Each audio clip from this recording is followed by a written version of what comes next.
স্বামীকে হারিয়েছেন, একমাত্র ছেলে শয্যাশায়ী। সব মিলিয়ে চূড়ান্ত অসহায় পরিস্থিতি, কিন্তু সেই অসহায়তার মধ্যেও বিন্দুমাত্র আপোষে নারাজ অর্ণব দত্তর মা।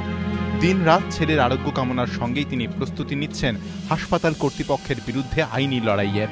রুবি জেনারেল হাসপাতাল কর্তৃপক্ষের গাফিলতিতে আজ অর্ণবের খুলির একটি অংশ নিখোঁজ।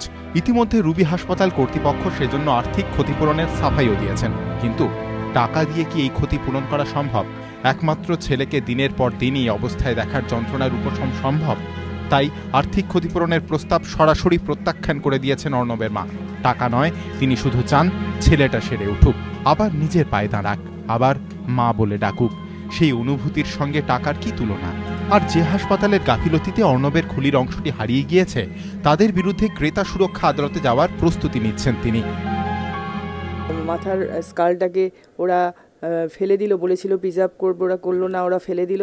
হ্যাঁ, দেখুন, একটা আর্টিফিশিয়াল স্কাল তো লাগানো যেতে পারে, কিন্তু আসল জিনিসটা তো তার আর নেই। আমরা এর বিচার চাই।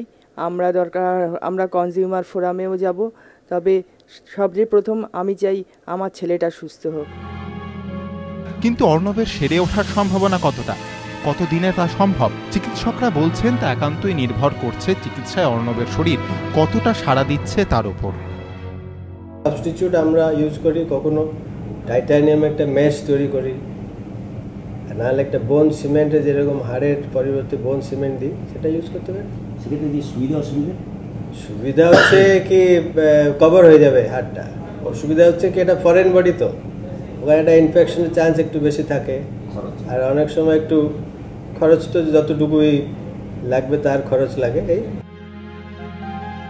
এখন লেক গার্ডেন্সের দত্ত পরিবারের প্রায় সর্বক্ষণের সঙ্গী বাড়ির একমাত্র ছেলের ভবিষ্যৎ নিয়ে অনিশ্চয়তা।